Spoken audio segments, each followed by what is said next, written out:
আপনারা একবার আমার মতন করে আলু পটল দিয়ে মাছের তরকারি বানিয়ে দেখুন, খেতে খুব সুস্বাদু হয়। নমস্কার, কেমন আছেন সবাই? আমি জলিস কিচেন অ্যান্ড স্ট্রিট ফুডে আপনাদেরকে স্বাগত জানাই। এই রেসিপিটি বানানোর জন্য আমার লাগবে পটলগুলোকে আমি ভালো করে ছাল ছাড়িয়ে দুভাগ করে কেটে নিয়েছি, কেটে ধুয়ে দিয়েছি। তারপরে আমার লাগবে আলুগুলোকেও আমি ছাল ছাড়িয়ে 4 টুকরো করে কেটে নিয়েছি। আর আদা আর কাঁচা লঙ্কাটা আমি বেটে নেব। আর লাগবে একটা কাঁচা পেঁয়াজ, আমি পেঁয়াজটাকে কুচিয়ে নিয়েছি। তাছাড়া আমার লাগছে 4টে মাছের পিস। এটা আমি রুই মাছের পিস নিয়েছি। রুই মাছের পিসটাকে ভালো করে ধুয়ে তার মধ্যে আমি হলুদ আর নুন ভালো করে মাখিয়ে এটাকে ম্যারিনেট করে 10 মিনিটের জন্য রেখে দিচ্ছি। আপনাদের হাতে যদি সময় না থাকে তাহলে আপনারা নুন হলুদ মাখাবার সাথে সাথেও রান্নাটা শুরু করে দিতে পারেন। তারপরে আমি গ্যাস জ্বালিয়ে নিয়েছি, গ্যাসের উপরে কড়াই চাপিয়ে দিয়েছি। তার মধ্যে আমি সর্ষের তেল নিয়ে নিচ্ছি। সর্ষের তেল যখন গরম হয়ে গেছে তখন আমি পটলগুলো এর মধ্যে ছেড়ে দিচ্ছি। পটলগুলোর ওপরে আমি একটুখানি হলুদ গুঁড়ো ছড়িয়ে দিয়েছি। দিয়ে আমি এটাকে লো টু মিডিয়াম ফ্লেমে ভালো করে ভেজে নিচ্ছি। পুরো লাল করে ভাজবো না, একটু সোনালি কালার হওয়া অবধি ভাজবো। আমার পটলগুলো একটু সোনালি কালার হয়ে গেছে। আমি এখন এইগুলোকে কড়া থেকে নামিয়ে নিচ্ছি। এরপরে আমি এই তেলের মধ্যে আলুগুলো ছেড়ে দিচ্ছি। আলুর উপরেও আমি একটুখানি হলুদ গুঁড়ো ছড়িয়ে দিচ্ছি।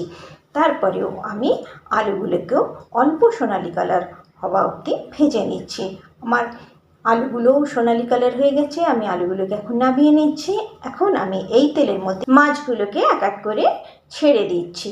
মাছগুলোকে আমি যেমন মাছ ভাজা হয় তেমনিই ভাজবো, বেশি লাল করে আমি ভাজবো না। আমার মাছের এক পিঠ ভাজা হয়ে গেছে। আমি মাছগুলোকে উল্টে দিচ্ছি। অন্য পিঠ যতক্ষণ ভাজা হচ্ছে ততক্ষণ চলুন একটা মশলা তৈরি করে নিই।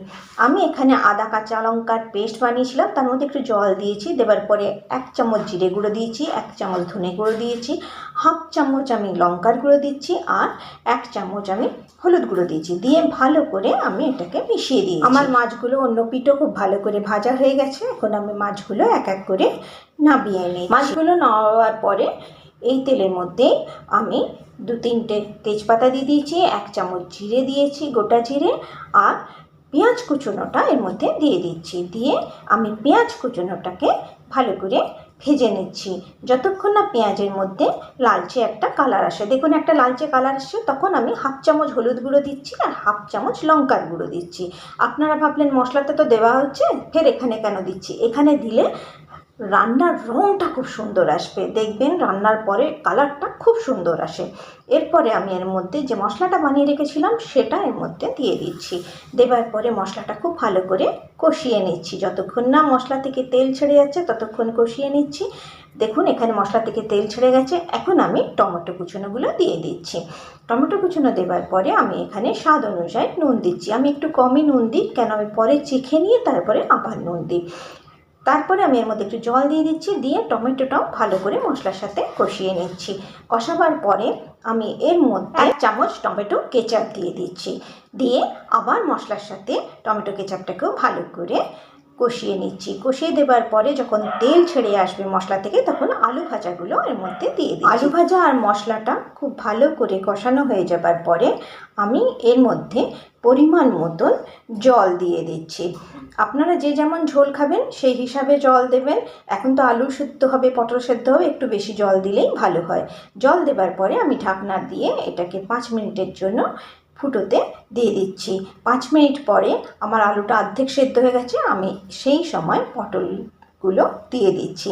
দেবার পরে ঢেকে আমি এটাকে আরও 5 মিনিটের জন্য সেদ্ধ করে নিয়েছি। দেখুন এখানে আমার আলু পটল দুটোই কিন্তু সেদ্ধ হয়ে গেছে। এই সময় আমি মাছ ভাজাগুলো দিয়ে দিচ্ছি।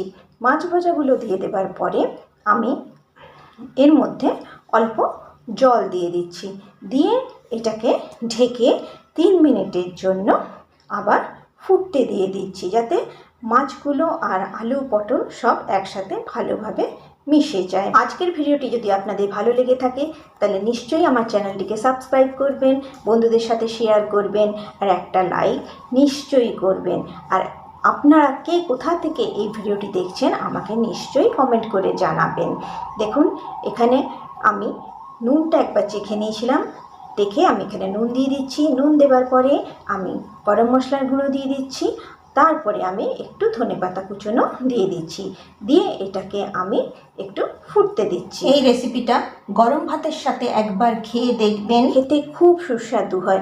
আপনারা রুটির সাথেও খেতে পারেন, কিন্তু গরম ভাতের সাথে একদম জমে যাবে।